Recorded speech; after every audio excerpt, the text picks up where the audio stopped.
샬롬 샬롬 샬롬 샬롬 샬롬. 하나님 사랑합니다. 여러분 주 안에서 사랑합니다. 의인은 7번 넘어질지라도 다시 일어나거니와. 그래서 제목이 They Rise Again 이렇게 적어봤습니다. 10절에서 16절이지만 우리 전체를 보면 1절에 너는 악인의 형통함을 부러워하지 말며 그와 함께 있으려고 하지도 말라 이렇게 시작합니다. 이는 악인의 행위를 본받아서 우리 영혼이 올무에 빠지게 될까 두렵기 때문이다. 잠언 22장 24, 5절에도 나타나 있습니다. 악인의 형통은 임박한 심판을 의미하기 때문이죠. 그래서 요즘에 보면 정말 어떻게 이렇게 악에 물들어가나 이런 생각을 많이 합니다. 지혜자는 악인의 소행을 살펴서 그들과 함께하지 말 것을 오늘 훈계하죠. 가까이에서는 안 될 것을 지적해서 아들로 하여금 경건한 삶을 살도록 교훈합니다. 지혜자의 교훈을 통해서 온전한 삶을 사는 방법을 우리가 배워갑니다. 지혜로운 잠언은 마음뿐 아니라 어디도 행실에서도 적용이 되죠. 깊이 생각해야 할 일들에 대해서 지혜의 강함에 대해서 3절, 5절, 7절에 증거되어 있습니다. 우리 2절부터 7절까지 읽어보죠. 그들의 마음은 강포를 품고 그들의 입술은 재앙을 말함이니라. 3절입니다. 집은 지혜로 말미암아 건축되고 명철로 말미암아 견고하게 되며 또 방들은 지식으로 말미암아 각종 귀하고 아름다운 보배로 채우게 되느니라. 지혜 있는 자는 강하고 지식 있는 자는 힘을 더하나니 너는 전력으로 싸우라. 승리는 지략이 많음에 있느니라. 지혜는 너무 높아서 미련한 자가 미치지 못할 것이므로 그는 성문에서 입을 열지 못하느니라. 이렇게 지혜의 강함에 대해서 3절, 5절, 7절 다 연결된 구절이죠. 3, 4절, 5, 6절 이렇게 7절. 하나님을 경외하는 것에 대해서 욥기 28장 28절에 또 사람에게 말씀하셨도다. 보라 주를 경외함이 지혜요 악을 떠남이 명철이니라. 정확하게 증거하고 있습니다. 지혜의 근원인 성경에 대해서 디모데후서 3장 15절에 우리가 너무 잘 아는 말씀이죠. 어려서부터 성경을 알았나니 성경은 능히 너로 하여금 그리스도 예수 안에 있는 믿음으로 말미암아 구원에 이르는 지혜가 있게 하느니라. 그래서 그리스도로 인하여 온전한 구원을 받은 저와 여러분들은 하나님이 하늘에서 주시는 지혜로 살아갈 수 있는 은총을 부어주셨습니다. 구별된 자들입니다. 악을 행하는 자와 미련한 자에 대해서 말씀하고 있죠. 먼저 1절, 8절, 15절, 16절입니다. 너는 악인의 형통을 부러워하지 말며 그와 함께 있으려고 하지도 말지니라. 8절입니다. 악행하기를 꾀하는 자를 일컬어 사악한 자라 하느니라. 15, 16절 읽습니다. 악한 자여 의인의 집을 엿보지 말며 그가 쉬는 처소를 헐지 말지니라. 대저 의인은 7번 넘어질지라도 다시 일어나려니와 악인은 재앙으로 말미암아 엎드러진다. 19절 20절에도 나타나 있습니다. 너는 행악자들로 말미암아 분을 풀지 말며 악인의 형통함을 부러워하지 말라. 대저 행악자는 장래가 없겠고 악인의 등불은 당연히 꺼지죠. 악을 행하는 자의 생각은 음란한 것을 추구하고 탐욕에 이끌려서 죄를 짓는 일에 열심을 품습니다. 악을 꾸미는 데 뛰어난 모습을 보여주고 모략을 사용해서 악을 행합니다. 아닌 척 하면서 결국은 악으로 끌고 가죠. 많은 사람들을 죄에 끌어들이고 의인을 넘어뜨리려고 합니다. 그러나 악인의 모략은 지혜자의 모략을 이길 수가 없습니다. 우리가 기도하는 것은 이 이유 때문에 기도합니다. 이게 무슨 일인가 할 때 우리는 아무것도 모르지만 하나님께 구하면 하나님께서 우리에게 감동으로 아니면 말씀으로 찬양으로 우리에게 깨달음을 주시죠. 지혜에 높고 뛰어난 것이 악인의 모략을 눌러 이깁니다. 일어난 자는 지혜에서 떠나고 악을 행하려는 마음에 붙잡히기 때문에 그 행실이 죄를 짓게 됩니다. 지혜에서 떠나가는 자, 미련한 자, 자꾸 그쪽으로 가려고 그러죠. 사람들의 미움을 받게 되고 이는 모두 지혜가 없기 때문이다 말씀합니다. 이름이 영영이 도말된다고 시편 9편 5절에도 이방 나라들을 책망하시고 악인을 멸하시며 그들의 이름을 영원히 지우셨나이다. 악한 대로에 대해서 사무엘하 3장 39절 내가 기름 부음을 받은 왕이 되었으나 오늘 약하여서 스루야의 아들인 이 사람들을 제어하기가 너무 어려우니 야훼는 악행한 자에게 그 악한 대로 갚으실지로다 하니라. 악한 자는 악으로 갚아주십니다. 죽게 된 자를 구하라고 11절과 17절에 증거되어 있습니다. 11절 보죠. 너는 사망으로 끌려가는 자를 건져주며 살육을 당하게 된 자를 구원하지 아니하려고 하지 말라. 구원하라는 거죠. 17절 내 원수가 넘어질 때 즐거워하지 말며 그가 엎드러질 때 마음에 기뻐하지 말라. 원수라도 넘어지고 엎드러지는 걸 기뻐하지 말라는 거죠. 사람이 환난을 당하게 돼도 결코 용기를 잃어야 하지 말 것을 말씀합니다. 이는 자신에 대해서 손해일 뿐만 아니라 어려움을 당하고 있는 약한 자들을 돕기 원하시는 하나님 말씀을 지키지 못하는 이중의 손실을 가져오기 때문에 약한 자를 우리는 도와야 합니다. 하나님은 부당한 죽음을 당하게 된 약한 자들을 구원하시기를 원합니다. 그래서 구원할 만한 상황에서 구원하지 않는 것을 보시면 하나님은 그 마음을 감찰하셔서 행위대로 보응하신다. 구원을 주시는 하나님의 은혜, 디도서 2장 12절입니다. 모든 사람에게 구원을 주시는 하나님의 은혜가 나타나 우리를 양육하시되 경건하지 않은 것과 이 세상 정욕을 다 버리고 신중함과 의로움과 경건함으로 이 세상을 살고, 이렇게 말씀하죠. 하나님의 선물이기도 합니다. 에베소서 2장 8절이죠. 너희는 그 은혜에 의하여 믿음으로 말미암아 구원을 받았으니 이것은 너희에게서 난 것이 아니요 하나님의 선물이라. 우리가 받은 게 아니에요. 하나님이 우리에게 선물로 주셔서 우리가 누리고 삽니다. 아들에게 명심해야 할 교훈을 13절과 21절에 증거하고 있습니다. 내 아들아 꿀을 먹으라 이것이 좋으니라. 성이 꿀을 먹으라 이것이 내 입에 다니라. 꿀송이같이 단 게 뭐예요? 말씀이죠. 21절 내 아들아 야훼와 왕을 경외하고 반역자와 더불어 사귀지 말라. 대저 그들의 재앙은 속히 이 말이니 그들의 멸망을 누가 알겠느냐. 그렇기 때문에 반역자와 절대로 같은 자리에 앉았어도 안 되죠. 지혜를 가진 자들은 영생의 소망이 있고 또한 장래가 기쁨과 즐거움이 가득하기 때문에 지혜는 사람으로 하여금 하나님의 말씀을 따르게 함으로 죽음에서 어디로 갑니까? 영생에 이르게 합니다. 우리 예지를 말씀으로 자꾸 읽어주고 선포하는 것도 무엇에서? 죽음에서 영생으로 인도하기 위함입니다. 지혜자가 아들에게 주는 제1의 교훈은 지혜를 소유하게 열심을 내라는 것입니다. 세상의 다른 것들은 지혜의 가치를 따르지 못하기 때문에 가장 귀한 것을 소유하라는 것이죠. 우리가 보혈 찬송을 한 것은 그런 의미로 찬송을 했습니다. 지혜를 얻으면 많은 것을 얻은 것이고 지혜를 잃으면 모든 것을 잃는 것이다. 지혜를 얻으면 많은 것을 얻을 것이고 지혜를 잃으면 어떻다고요? 모든 것을 잃은 것이다. 생명이 있어도 아무 소용이 없어요. 말씀 속에 있지 아니하면 죽은 생명이기 때문에 결국은 죽은 것입니다. 산 소망, 영생의 소망이 디도서 1장 2절 영생의 소망을 위함이라. 이 영생은 거짓이 없으신 하나님이 영원 전부터 약속하신 것이죠. 산 소망 베드로전서 1장 3절입니다. 우리 주 예수 그리스도의 아버지 하나님을 찬송하리로다. 그의 많으신 긍휼대로 예수 그리스도를 죽은 자 가운데서 부활하게 하심으로 말미암아 우리를 거듭나게 하사 산 소망에 있게 하셨다. 이렇게 베드로전서 1장 3절에 증거합니다. 의인은 일어서고 악인은 넘어진다. 15, 16절이죠. 약한 자여 악한 자여 의인의 집을 엿보지 말며 그가 쉬는 처소를 헐지 말지니라. 대저 의인은 7번 넘어질지라도 다시 일어나려니와 악인은 재앙으로 말미암아 엎드러지느니라. 의인에게 임하시는 하나님의 사랑은 그들에게 힘을 주시기 때문에 어려운 상황이 거듭 닥쳐와도 결국은 일어난다. 그러나 악인은 하나님의 진노와 재앙을 당하기 때문에 형통했던 모든 것들은 산산이 부서지고 넘어져 버리고 말 것이다. 그런데 악인에게 하나님의 심판이 임하는 것을 보고 즐거워하지 말 것을 말씀하죠. 이는 자기의 생각대로 하나님의 심판을 판단하지 말라는 것입니다. 모든 것이 하나님의 손안에 있음을 기억하고 그를 바라는 자세가 되어야 합니다. 하나님이 세우실 때 진정으로 설 수 있다. 오늘 새벽 예배가 욥기 38장이었는데요. 38장 내용이 바로 이 내용입니다. 많은 친구들, 새 친구들이 와서 네가 죄가 있으니까 이런 벌을 받는 거지.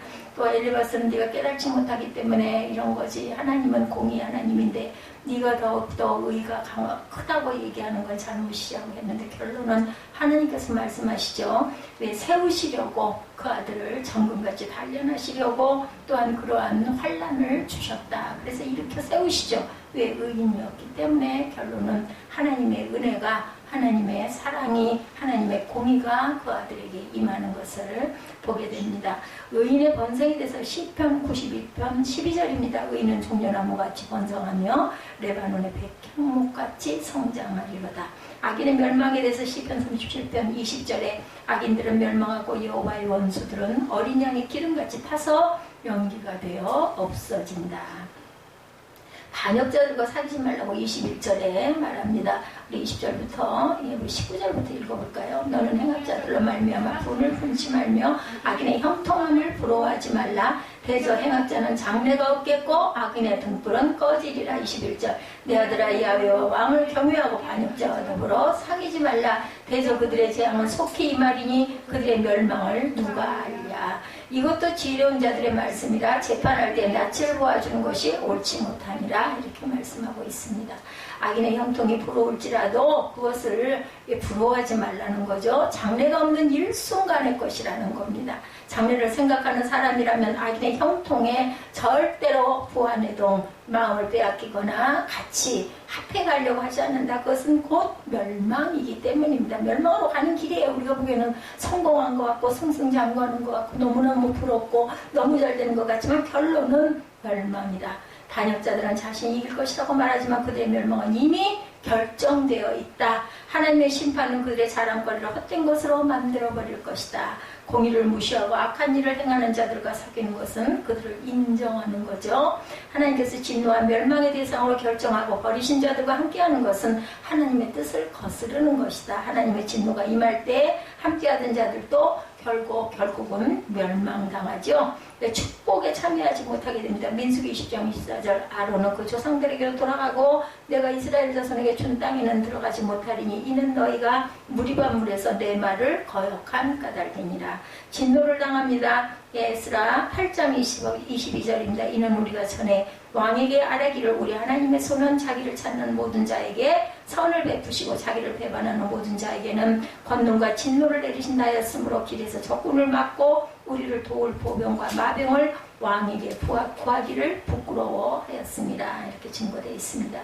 예, 지혜자의 계속되는 말씀이죠. 악인을 용납하지 말라고 24절에 악인에게 내가 옳다 하는 자는 백성에게 저주를 받을 것이요 국민에게 미움을 받으려니와 오직 그를 견책하는 자는 기쁨을 얻을 것이요 좋은 복을 받으리로다. 적당한 말로 대답하면 입맞춤과 같다. 악인의 행악은 모든 사람에게 알려진 것이기 때문에 악인에게 옳다고 하는 것은 백성들을 기만하는 행위다. 그러므로 백성들은 그를 싫어하며 저주할 것이고 악한 것은 하나님께서 싫어하시는 것이며 백성들에게 피해를 주는 것이기 때문에 추도 용납하지 말아야 합니다. 악을 미워하고 용납하지 않고 악한 것이라면 뭐라고 그랬어요? 모양이라도 버리라고 그러시죠. 이것이 백성에게 인정을 받는 길이고 하나님으로부터 사랑과 복을 받는 길이다. 동석하지 않다. 한자리에 앉지 않죠. 시편 26편 5절에 내가 행악자의 집회를 미워하오니 악한 자와 같이 앉지 아니하리다. 오만함을 염려합니다. 시편 94편 3, 4절입니다. 여호와여 악인이 언제까지 쾌가를 부르리이까. 그들이 마구짓거리며 오만하게 떠들며 죄악을 행하는 자들이 다 자만하나이다 라고 말씀하죠. 거짓 증인이 되지 말아야 합니다. 24절과 28절입니다. 악인에게 내가 옳다 하는 자는 백성에게 저주를 받을 것이요 국민에게 미움을 받으려니와 오직 그를 견책하는 자는 기쁨을 얻을 것이요 또 좋은 복을 받으리라. 적당한 말로 대답하면 입맞춤과 같으니라. 내 일은 밖에서 다스리며 너를 위하여 밭에서 준비하고 그 위에 내 집을 세울지니라. 18절입니다. 너는 까닭없이 내 이웃을 쳐서 증인이 되지 말며 내 입술로 속이지 말지니라. 너는 그가 내게 행한 같이 나도 그에게 행하여 그가 행한 대로 그 사람에게 갚겠다 하지 말지니라 말합니다. 그 다음에는 게으른 자에 대해서 말씀하죠. 그 사람이 혹시 나에게 나쁜 마음을 가지고 있더라도 그에게 거짓으로 해가 되는 말을 하지 말아라. 하물며 이유 없이 자기 이익을 위해서 거짓말을 한다면 이는 하나님의 진노를 받게 되는 것이다. 하나님의 백성은 하나님이 원하시는 공의를 행해야 하며 사랑을 행해야 한다. 자신의 이익을 위해서 수단 방법을 가리지 않는 것은 옳지 않습니다. 오히려 자신을 내어놓고 하나님의 말씀을 따르려는 마음과 삶이 있어야 한다. 모함하는 증인이 되지 말아라. 너는 거짓된 풍설을 퍼뜨리지 말며 악인과 연합하여 위증하는 증인이 되지 말아라. 출애굽기 23장 1절이죠. 고통을 가져온다. 시편 27편 12절입니다. 내 생명을 내 대적에게 맡기지 마소서. 위증자와 악을 토하는 자가 일어나 나를 치려함이니이다 말씀합니다. 게으른 자에 대해서 말씀하죠. 게으른 자는 빈궁해진다. 30절 33, 4절입니다. 예, 내가 게으른 자의 밭과 지혜 없는 자의 포도원을 지나 본즉 가시덤불이 그 전부에 퍼졌고 그 지면이 거친 풀로 덮여서 돌담이 무너져 있기로 내가 보고 생각이 기뻤고 내가 보고 훈계를 받았노라. 내가 좀 더 자자 좀 더 졸자 손을 모으고 좀 더 누워있자니 내 빈궁이 강도같이 오며 내 궁핍이 군사같이 이르리라. 그래서 34절까지 전체의 내용입니다. 예, 사람이 혹시 나에게 나쁜 마음을 가지고 있더라도 그에게 거짓으로 하지 말아라. 그리고 게으른 자의 빈궁, 개인의 생활에서 게으른 자는 빈궁해진다는 것을 말씀합니다. 그리고 게으름이 사회와 국가로 퍼지면서 그 국가와 사회는 빈궁을 면하지 못하게 된다.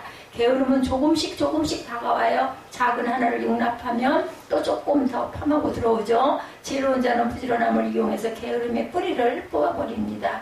지혜의 귀중함은 여기에서도 발휘가 되죠. 가난하게 되는 것 잠언 10장 4절입니다. 손을 게으르게 놀리는 자는 가난하게, 손이 부지런한 자는 부하게 되느니라. 모든 것을 빼앗긴다. 마태복음 25장 26절에서 30절 좀 깁니다. 우리 마태복음 25장 보죠. 마태복음 25장 26절에서 30절 모든 것을 빼앗기는 사건. 그 주인이 대답하여 이르되 악하고 게으른 종아, 나는 심지 않은 데서 거두고 해치지 않은 데서 모으는 줄을 내가 알았느냐. 그러면 내가 마땅히 내 돈을 취리하는 자들에게 맡겼다가 내가 돌아와서 내 원금과 이자를 받게 했을 것이니라 하고 그에게서 그 한 달란트를 빼앗아 10달란트 가진 자에게 주라. 무릇 있는 자는 받아 풍족하게 되고 없는 자는 그 있는 것까지 빼앗기리라. 이 무익한 종을 바깥 어두운 데로 내쫓으라. 거기서 슬피 울며 이를 갈리라. 우리가 잘 아는 말씀이죠. 예, 가진 것까지 뺏어서 부지런한 자에게 주는 것이 하나님의 법칙입니다. 지혜자는 악인의 형통이 사람의 마음을 현혹할 때에도 그 장래를 바라보고 흔들리지 않는 생각으로 하나님의 말씀을 지키고 그 뜻을 따라 공의와 사랑을 베풀어야 하고, 지혜는 사실을 깨닫게 하죠. 그리고 사물의 본질을 파악하는 것이고 종말을 바라봅니다. 그러므로 현실에 좌절하지 말고 미래를 향해 힘차게 움직이는 것이 지혜자의 태도이다.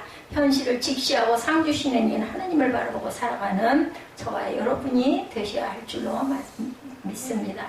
내가 만일 환난 날에 낙담하면 내 힘이 미약함을 보임이라.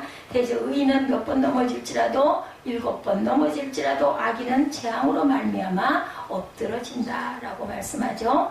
다윗의 아들 이스라엘 왕 솔로몬의 잠언이라. 이는 지혜와 훈계를 알게 하며 명철의 말씀을 깨닫게 하며 지혜롭게 공의롭게 정의롭게 정직해가 행할 일에 대해서 훈계를 받게 하며 어리석은 자를 슬기롭게 하며 젊은 자에게 지식과 근신함을 주기 위한 것이니, 지혜 있는 자는 듣고 학식이 더할 것이요 명철한 자는 시장으로 얻을 것이라. 잠언과 비유와 지혜 있는 자의 말이 그 오묘함을 깨닫게 하리라. 이렇게 잠언에 말씀하고 있죠.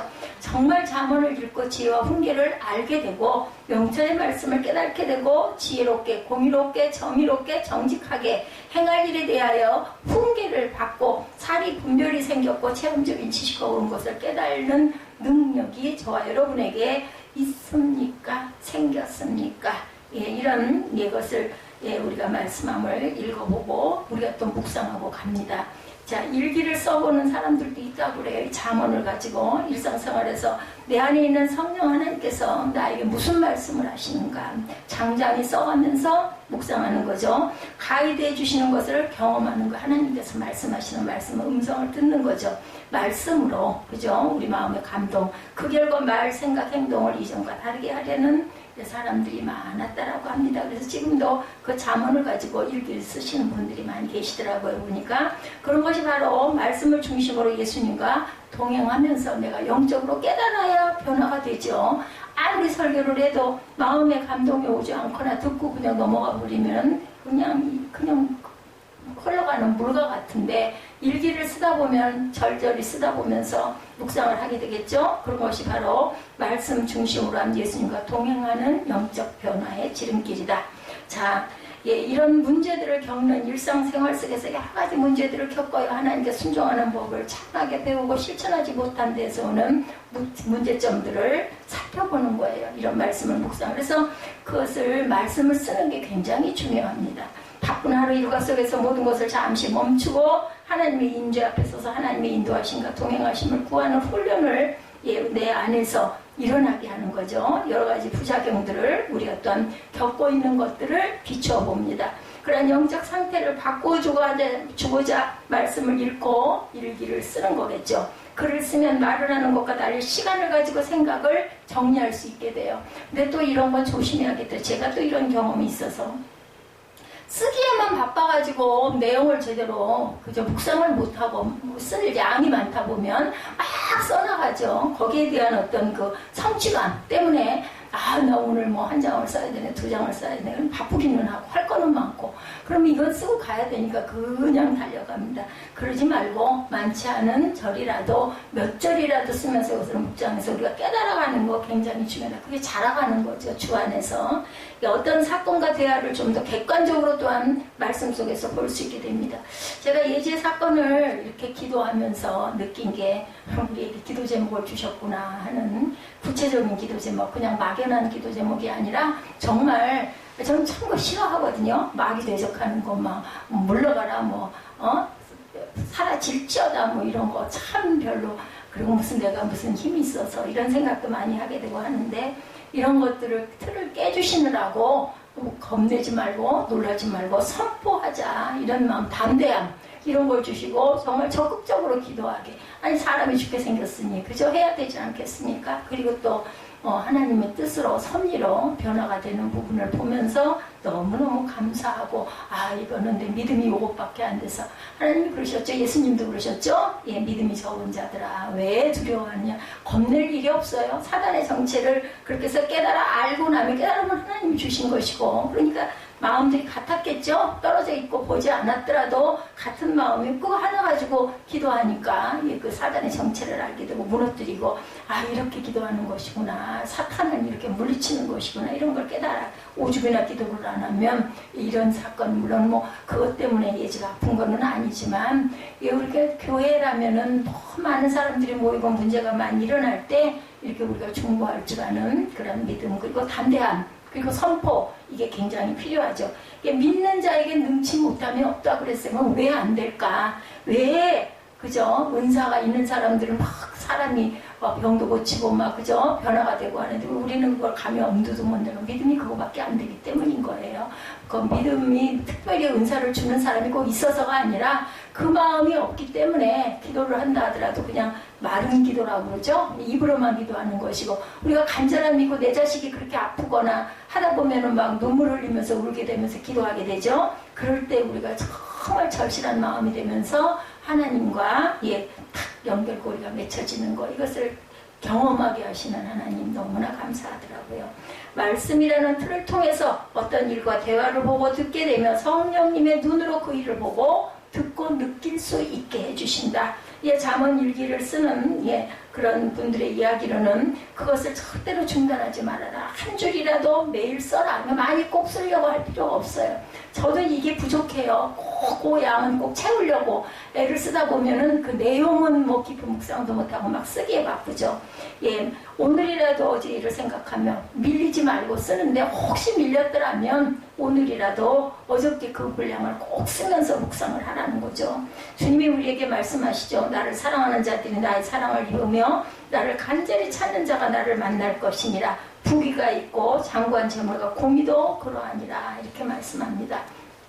그리고 하나님께서는 하나님의 지혜를 사랑하는 자에게 주시는 큰 복 중에 하나는 그 어떤 사람에게 자기의 어리석음을 깨닫게 해주시는 것. 이게 우리가 이번에 이 사건을 통해서 많이 깨닫게 되죠. 그러한 사람에게 하나님께서는 죽음 이후에 하나님의 나라를 유업으로 주실 뿐만 아니라 이 세상에 사는 동안 재물과 명예와 잘됨 또한 주신다. 우리 기도문들이 다 그런 내용이 포함되어 있어요. 그죠? 그래서 하나님께서는 모든 만물을 어떻게 하셨어요? 창조하셨죠? 그리고 유지하시고 주관하시는 분. 그 사명을 누구에게? 우리 모두에게 맡겨주셨어요.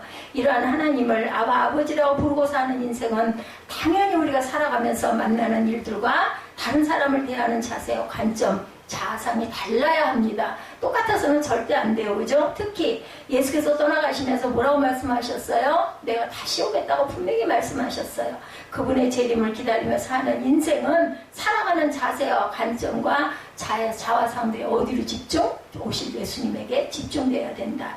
어떤 분이 그 말씀하시는데 정말 200% 공감했어요. 우리가 예배를 드리는 것은 우리의 삶이다. 예배는 그래서 우리가 끊임없이 드려나가야 되는데 꼭 이렇게 시간을 정해놓고 드리는 이런 공예배도 예배지만 우리의 삶 자체가 예배가 돼야 된다. 그것을 보여주는 것이 우리의 생명이 돼야 되는 거겠죠. 그래서 두 번째로 내가 만일 환난날에 낙당하면 내 힘이 미약함을 보인다라고 말씀합니다. 예수를 믿는다고 해서 모든 것이 잘 되고 만사 형통한 건 아니에요. 누구 말씀 맞다나 새벽 기도 가다가 권사님이 왜 차에 치여서 돌아가시냐고요. 그렇다면 아니 뭐야 뭔 죄가 있나 이렇게 생각할 수 있는 거잖아요. 절대 아니죠. 새벽 기도를 드리는 사람이 돌아가기도 하고 악한 도둑질하는 사람이 잘 살기도 합니다. 땅에서 사는 것은 사실은 큰 의미가 없어요. 새벽 기도를 드리다 돌아가신 양반 우리 땅에 있는 사람들은 슬프고 기가 막힌 사건이긴 하지만 어떻게 됐겠어요? 천국으로 가셨겠죠? 세상에도 도둑질하고 배두들기고 잘 살고 아무런 문제가 없이 아무런 거리낌이 없이 잡히지도 않고 사는 사람은 잘 사는 것 같지만 사실은 사망으로 치닫게 되고 종래는 멸망이죠. 우리가 이것을 깊이 생각할 줄 알아야 된다. 예수님을 믿는 가정에서도 시어머님과 며느리의 갈등도 얼마든지 일어납니다. 아내와 남편이 갈라서는 문제가 튀어나오기도 합니다. 예수를 믿는 가정에서도 자녀 문제, 재정 문제, 건강 문제 등 안 믿는 가정에서 나타나는 모든 문제들보다 더 크게 나타날 수도 있다는 거죠. 다른 점은 문제를 보는 시각과 문제에 대응하는 방식이 다르다. 예수를 믿는 사람, 예수를 모르거나 안 믿는 사람 모두 일이 우연이 아닌 주권자 하나님의 섭리의 일부분이라는 것을 우리가 꼭 기억하고 가야 된다. 세상의 모든 일이 우연히 일어나는 일은 없다. 모두 다 그렇게 생각해야 되는데 안 믿는 사람들은 우연한 일이라는 생각을 많이 하고 다행이다. 그러죠? 아이고 그거 피해가서 다행이고 아이고 저 사람 재수가 없어서 당해서 이런 식으로 생각하지만 절대로 그것은 아니라는 거. 그리고 어떤 일이 일어났을 때 내게 하나님이 주시는 말씀 음성은 무엇인가를 생각할 줄 알아야 된다는 거죠. 욥도 그걸 몰랐어요. 그렇게 믿음이 좋고 정의롭고 정직한 사람이었지만 하나님은 원망하죠. 도대체 이게 무슨 날이 우리는 안 그랬겠어요? 욥의 그 고백들이 우리의 고백이에요. 근데 욥만큼 깨달을 수 있으면은 그저 생명으로 이어진다라는 거예요. 어떻게 이런 일이 일어날 수 있습니까? 도대체 내가 뭘 잘못했습니까? 나는 정말 정의롭게 살았습니다. 막 고백합니다. 친구들이 와가지고 네가 그랬다면 이런 일이 있겠니? 네가 잘못됐으니까 이러지 않은데 결론은 아버지의 마음을 아무도 헤아리지 못했던 거죠. 더 정금같이 사용하시려고. 그리고 분명히 쟤는 넘어설 거야 하는 믿음이 있었기 때문에 사랑이 있었기 때문에 사단에게 맡겼던 거죠. 결국은 건져지게 되고 욥은 더 큰 믿음으로 굳건하게 쓰게 되는 그 결론 42장까지 있는데 이제 마지막 장이 2-3장밖에 남지 않다 보니까 너무너무 욥기가 은혜스럽더라고요. 내가 아는 사람, 내가 가진 힘과 지식으로 문제를 해결하려고 애를 써서는 절대 안 되는데 만물을 창조하신 하나님께서 우리에게 그 어떤 일도 우연히 일어나는 일이 없다고 가르쳐주세요. 뭐라고 그래요? 공중에 나는 참새 한 마리도 그냥 떨어뜨리겠느냐 그러죠. 참새 2마리가 한 아사리온에 팔리지 않느냐. 그러나 너희 아버지께서 허락하지 아니하시면 그 하나도 땅에 떨어지지 아니하리라 라고 합니다. 마태복음 10장 29절에 나타나 있죠.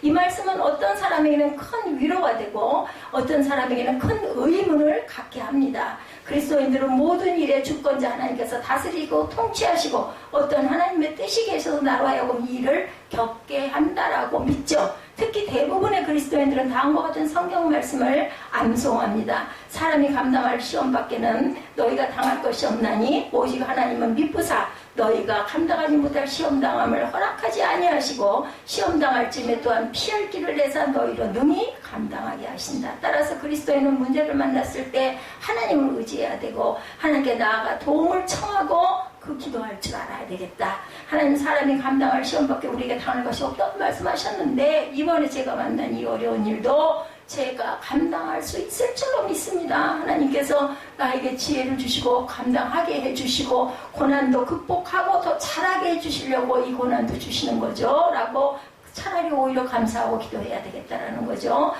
아무리 사방을 둘러봐도 면면을 생각해 보아도 해결할 수 있는 길이 없사오니 하나님 해결의 지혜를 주시옵소서. 우리가 이런 방법으로 기도해야 되겠다. 이런 기도가 하나님을 모르거나 안 믿는 세상 사람과 하나님을 믿는 사람의 분기점, 갈라지는 분기점이라는 거죠. 원망하고 그리고 막 그저 한탄하고 절망하고 그럴 것이 아니라 하나님이 분명한 뜻이 있으실 거야. 이렇게 우리가 기도할 줄 알고 다시 일어날 줄 알아요. 벌써 달라요. 그죠? 움직임이 다릅니다. 하나님을 모르거나 안 믿는 사람은 제한된 자기의 능력과 지식과 힘을 가지고 자기가 그 일을 해결해야 합니다. 근데 그리스도는 접근 방식이 다르죠? 하나님을 의지합니다. 도움을 청합니다. 자기가 해결하는 것이 아니고 하나님의 힘과 능력을 구하게 되죠. 그럴 때 구체적으로 말씀을 가지고 구하면 돼요. 꼭 목사가 전도사가 할 일이 아니라 성도라 할지라도 말씀을 의지해서 기도합니다. 하면 됩니다. 말씀을 무슨 말씀이 어디 있는지 모를 때 찾아보면 되죠. 그러면 나오지 않습니까? 이렇게 모든 일에 대해 하나님을 의지한다는 점이 어떤 사람에게는 마음의 걸림돌이 되기도 하지만 인생을 살아가면 살아갈수록 점점 더 깨닫는 것은 우리 인간이 할 수 있는 것은 정말 얼마 안 된다. 한정적이에요. 그죠? 혹시 인간이 할 수 있는 뭐가 있다 하더라도 정말 보잘것없는 영역이다. 숨쉬는 거 하나도 내 마음대로 못하잖아요. 그죠? 한국의 지성을 대표하던 이현영 교수님이 우리 책 읽었죠. 지성에서 영성으로. 그 삶을 바꾼 가장 큰 계기는 바로 인간의 한계를 보셨기 때문에 우리가 그것을 깨달아 알게 됐다는 거죠. 그 딸을 통해서 딸을 걸고 기도했죠. 딸의 죽음 앞에 철저하게 무기력한 자기 자아를 바라본 거예요. 예수를 영접한 지 10년이 되는 올해 이런 말씀을 하시더랍니다. 저에게 주님을 영접할 수 있게 한 딸 미나와 세례를 해주신 하영묘 목사님이 모두 세상을 떠났습니다. 제 딸도 하 목사님도 병고를 치느라 힘들었고 거기에 남의 아픔까지 짊어지고 가시느라 힘든 이 속세의 삶에서 벗어난 것이 그리고 주님 곁으로 가신 것이 큰 축복인데도 우리는 또 눈물이 나오죠. 가슴이 터지고 슬픕니다. 헤어짐이. 그죠? 역시 저에게는 신앙이 이미 부족했던 문지방에서 서성거린 10년이었나 봅니다. 근데 우리 인성 자체가 그렇지 않아요? 돌아간 양반 앞에서 예를 들어서 막 덩실덩실 춤을 춘다면 그것도 또한 기가 막히는 꼴이죠. 아파하고 슬프죠. 급기야 제 자신의 차례가 되어 지금 투병 중이죠. 이효령 교수님의 글에 나타난 내용입니다. 내 몸 가까운 곁에서 잠시도 떠나지 않고 함께 살아가고 있는 것이 바로 질병인 게지요. 그러나 나의 신앙이 조금만 두터워진다면 주님이 제 머리맡에 계실 겁니다. 지혜로운 자는 자기 한계를 압니다. 성경은 기록하고 있죠. 시편의 90편 12절이죠. 우리에게 우리의 날 계수함을 가르치사 지혜로운 마음을 얻게 하소서라고 말씀합니다.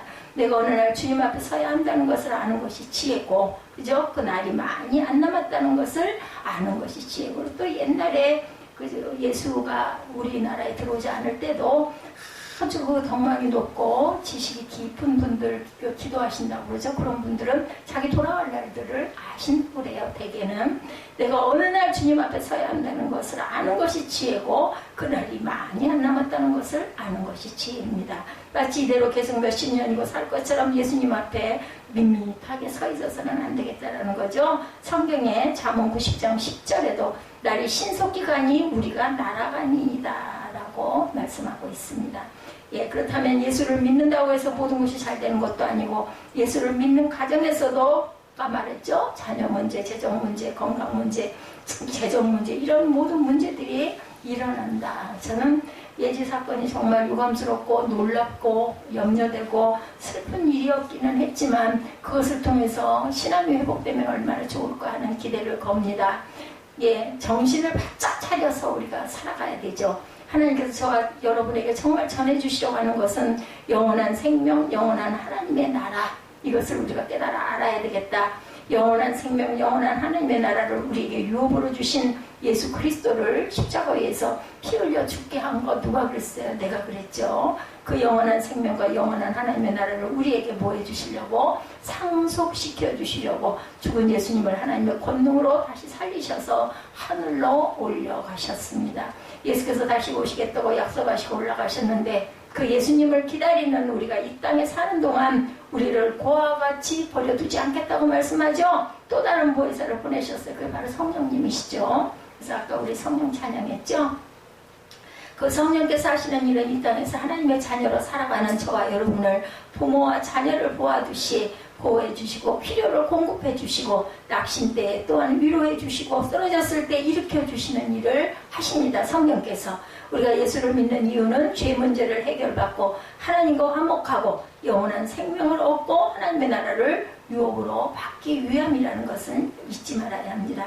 그럼에도 불구하고 우리가 육신을 입고 있는 동안에 당장 눈앞에 보이는 어려움, 그죠? 내 가정, 내 교회, 내 일, 그죠? 내 나라가 겪는 어려움을 극복하게 사는 것도 굉장히 중요합니다. 성령 하나님께서 동행하시고 도와주시고 그에 대한 지혜를 우리에게 늘 제시해 주시죠. 성령께서는 우리에게 하시는 말씀은 문제 앞에서 일어나라는 거예요. 문제는 누구에게나 다 와요. 믿는 자나 안 믿는 자나. 다른 점은 절망하고 한탄하고 원망하고 누구에게 핑계 책임 전가를 하고 이게 아니라 일어나는 것. 내 부족을 깨닫고 내가 회개하고 벌떡 일어날 줄 아는 이기는 길입니다.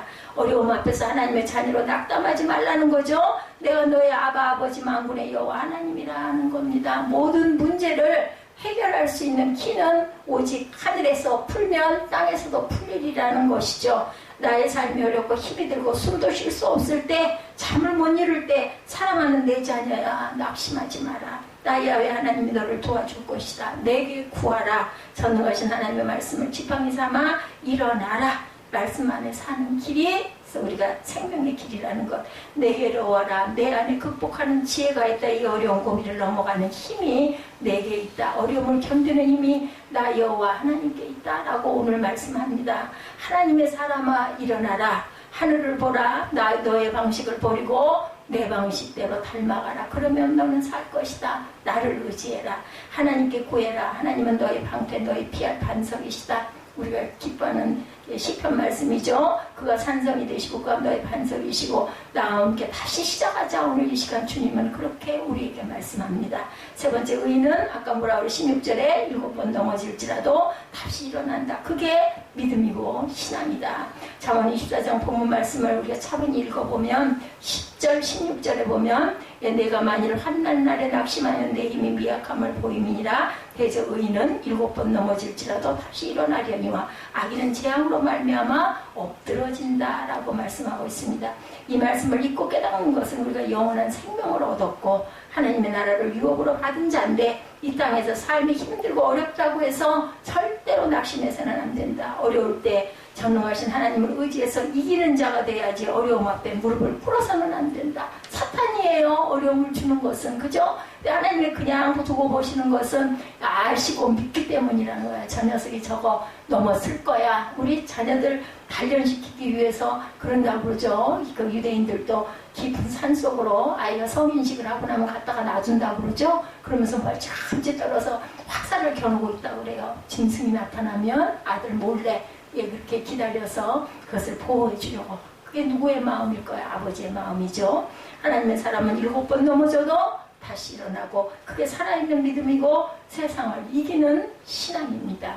이게 세상을 이기면 이것이다 말씀하죠. 성경에서 보통 7번이라는 문구는 완전함을 나타내는 숫자입니다. 따라서 7번 넘어진다는 문구는 완전히 무너진 상태. 그래도 7.8기 일어나죠. 다시는 일어설 수 없을 것 같은 상태. 근데 성경은 의인 하나님의 사람은 일어날 수 있다라는 거죠. 영원한 생명을 얻고 하나님의 나라를 유업으로 받은 저와 여러분은 우리가 이 세상에 사는 동안 어떤 일을 만나도 우리를 붙드신 아버지로 인하여 우리는 얼마든지 다시 일어날 수가 있다. 경제적인 일로 무너진 삶도 일어날 수 있고 육신의 건강으로 완전히 무너진 삶도 일어날 수 있고 인간관계 어려움으로 무너진 관계도 일어날 수 있고 완전히 무너졌던 신앙도 하나님 앞에 나아가면 다시 일어날 수 있다는 거죠. 그래서 말씀하죠. 아주 엎드러지지 아니하면 주께서 나를 붙드십니다고 말씀합니다. 세상에 하나님을 잘 모르는 사람들도 곧잘 실패를 딛고 일어나기도 합니다. 한 남자의 인생을 보니 어려서부터 고생해서 돈을 좀 모은 한 남자가 있었어요. 조그만 주유소를 경영하고 있었습니다.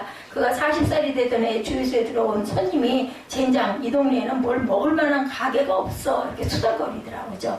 그 한마디를 듣고 그는 자기 주유소 창고에서 닭을 튀겨서 팔기 시작했다 그래. 누군지 아시겠죠? 그의 닭 요리는 금방 소문이 났고 곧바로 성공의 길을 가는 듯 했어요. 돈이 제법 잘 벌려서 그는 레스토랑과 모텔 등 몇몇 부동산을 사들입니다. 근데 얼마 안 돼 그 가게에 어려움이 찾아옵니다. 예, 그 하이 75번이 생기면서 그 주유소를 바이패스 넘어서게 되어버렸다고 그래요. 사람들이 그 길로 다니면서 이 남자의 가게 앞으로 오가는 차량은 현저하게 줄어들고 가게는 결국 문을 닫아서 망합니다. 그의 나이 65세 때 그는 나라에서 주는 사회보장기금 105불을 받고 살아야 하는 신세가 됐습니다. 그는 그 어려움 앞에서 결코 낙심하지 않죠. 호르만 1946년형 포드 자동차를 타고 주변의 여러 다른 식당을 찾아다니며 자신이 개발했던 닭튀김 요리의 시즈닝 레시피를 팝니다. 그가 파는 닭튀김 요리의 시즈닝이 맛있다는 소문이 금방 돌아서 다시 일어날 수 있게 되죠. 그 나이 74세 때 미국과 캐나다에 약 600여 개의 매장을 가진 사람이 되죠. KFC의 창업자 코날 하랜드 샌더스죠. 그죠? 실패한 삶에서 일어나는 것은 꼭 신앙인만의 이야기는 아닙니다. 하물며 살아계신 하나님을 아버지라고 부르는 사람이 몇 번 넘어졌다고 낙심할 수는 없죠. 잠언은 말씀합니다. 대저의인은 7번 넘어질지라도 다시 일어난다. 아무도 자기 인생이 망하고 무너지는 것을 원하는 사람은 없어요. 믿는 자나 안 믿는 자나. 네, 그렇죠. 근데 잠언은 무너지지 않는 견고한 삶의 지혜를 주고 있고 넘어져도 다시 일어나는 삶의 지혜도 주고 있습니다. 그렇기 때문에 우리는 안 믿는 자보다도 우리에게는 무기가 있어요. 그죠? 생명이 있습니다. 다시 일어나는데 어떻게 일어나요? 주님 손을 붙들고 일어나면 됩니다. 오늘 잠언을 읽고 일기를 쓰므로 일어나고 단 이 세상에 다시 일어나고 잘되고 잘 사는 지혜만 없는 곳에서 머무르지 않고 한 걸음 더 나아가 하나님께서 우리에게 정말 주시려고 하시는 영원한 생명을 얻고 예수님과 동행하는 지혜, 하나님의 나라를 유업으로 받는 지혜까지 얻는 복된 저와 여러분이 되시기를 주님의 이름으로 축복합니다.